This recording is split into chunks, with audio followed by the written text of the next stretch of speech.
আওয়ামী লীগ ফিরেছে বিএনপির পোশাক পরে, কিন্তু বেগম জিয়া বোধহয় টের পাননি তার দলের ভিতরে শেখ হাসিনার এজেন্ট ঢুকে গেছে। জনাব তারেক রহমান ডুয়েল গেম খেলতে চান। বিএনপি মনে করে আমরা রাজাকারের বাচ্চা, যেহেতু বিএনপি মনে করে আমরা রাজাকারের বাচ্চা, সেহেতু শেখ হাসিনার মতোই বিএনপিকে জবাব দেওয়া হবে। আমরা গভীর উদ্বেগের সঙ্গে দেখেছি গতকাল হাসিনার ভাষায় বিএনপির এক নেতা কথা বলেছে। হাসিনার মতো করেই সে আমাদেরকে রাজাকার বলে সম্বোধন করেছে।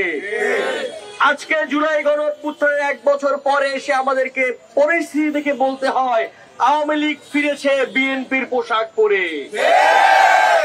বন্ধুগণ, একই সঙ্গে গত 1 বছর ধরে শেখ হাসিনা, আওয়ামী লীগের মিডিয়া, ভারতের মিডিয়া বলেছে এই জুলাই গণঅভ্যুত্থান একটি পরিকল্পিত গণহত্যা ছিল, মেটিকুলাস ডিজাইন ছিল। একই কথা আমরা শুনেছি বিএনপির চেয়ারপারসনের উপদেষ্টার মুখ থেকে। তিনি বলেছেন যারা জুলাই গণঅভ্যুত্থান করেছে তারা নাকি কালো শক্তি। বন্ধুগণ, তিনি যখন এই কালো শক্তি বলেন, তিনি তখন গত 16 বছরে বিএনপির সকল আন্দোলন এবং সংগ্রামকে মূলত কালো শক্তি বলেন। আমরা জানি বেগম খালেদা জিয়া একজন সজ্জন রাজনীতিবিদ, তার আপোষহীন মনোভাবকে আমরা সম্মান করি, শ্রদ্ধা করি, কিন্তু বেগম জিয়া বোধহয় টের পাননি তার দলের ভিতরে শেখ হাসিনার এজেন্ট ঢুকে গেছে। আওয়ামী লীগের ভাষায় যে কথা বলে তাকে আমরা গণতন্ত্রের পক্ষের শক্তি মনে করি না।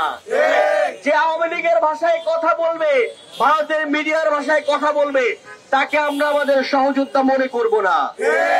বন্ধুগণ, আমরা দেখলাম ফজলুর রহমান গতকালই প্রথমবারের মতো এমন উদ্যোক্তমূলক আওয়ামী লীগের ভাষায় কথা বলেন নাই, তিনি আগেও বলেছেন। কিন্তু আমরা গত 1 বছরে বিএনপির কোন একজন নেতাকে এই প্রতিবাদ করতে দেখি নাই।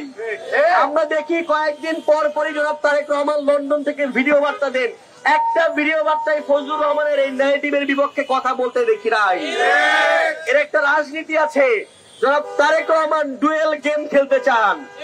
তিনি জুলাই গণঅভ্যুত্থানের পক্ষের শক্তিও রাখতে চান, আওয়ামী লীগের পক্ষের শক্তি নিয়েও কাজ করতে চান। জনাব তারেক রহমানকে বলবো দ্বিচারিতা করবেন না, জুলাইয়ের পক্ষে আসুন। জুলাই 71-এর বিপক্ষের কিছু নয়, জুলাই বরং 71-এর একটা কন্টিনিউশন। আপনি আমাদের এই জুলাই গণঅভ্যুত্থানের পক্ষে আসেন, আমরা আপনাদের 16 বছরের লড়াইকে, আপনাদের নেতাকর্মীরা গুম হয়েছে, এক্সট্রা জুডিশিয়াল কিলিং এর শিকার হয়েছে, আমরা সেগুলোকে সম্মান করি। আসুন আমরা একসঙ্গে বাংলাদেশকে গড়ে তুলি, দয়া করে এই দ্বিচারিতা করবেন না। আমরা দেখেছি বিএনপি কোন রকমের কোন পদক্ষেপ নেয়নি।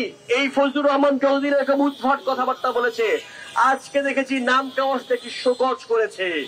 আমরা জানি না এই শোকজের পরে আর কি হবে। একই সঙ্গে বন্ধুরা, যেহেতু বিএনপি কোনো প্রতিবাদ করছে না, জনাব তারেক রহমান কোনো প্রতিবাদ করছেন না, বিএনপির অন্য কোন নেতা কোনো প্রতিবাদ করছে না, আমাদের ধরে নিতে হবে বিএনপি মনে করে জুলাই গণঅভ্যুত্থান কালো শক্তি করেছে।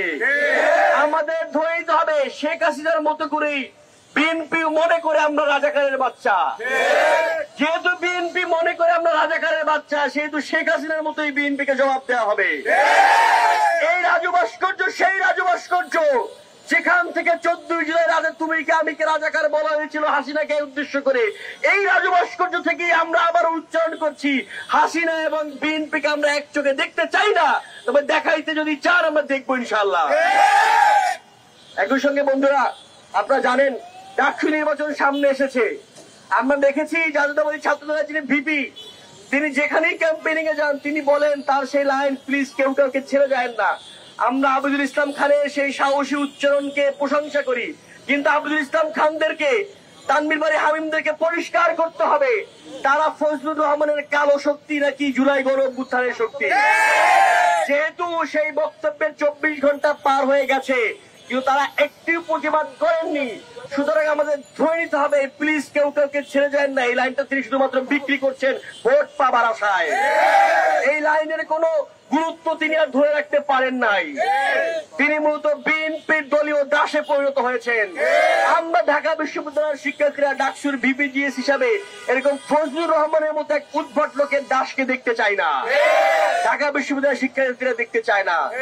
যদি আবুদুর রহমান খান মনে করেন প্লিজ কেউ কাউকে ছেড়ে যায় না, লাইনটার গুরুত্ব আছে, জুলাইয়ের শক্তি আছে, তাকে অবশ্যই এটার প্রতিবাদ করতে হবে।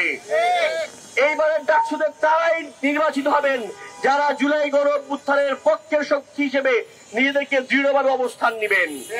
সুতরাং আপনারা মনে রাখবেন, জুলাই গণ অভ্যুত্থানের বাইরে গিয়ে ডাকসু নির্বাচন, জাতীয় নির্বাচন কোনো কিছু জেতা যাবে না।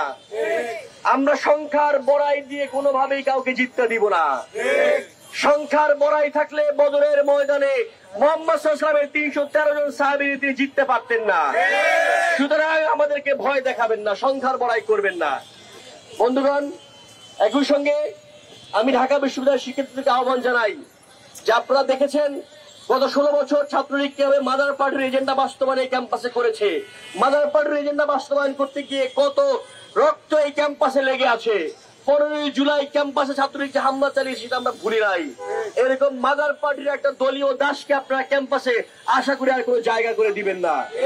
আমরা বিশ্ববিদ্যালয় ক্যাম্পাসে স্বাধীন রাজনীতি চাই, বিশ্ববিদ্যালয় ক্যাম্পাসে স্বতন্ত্র রাজনীতি চাই। বন্ধুগণ, আপনারা যারা কষ্ট করে এসেছেন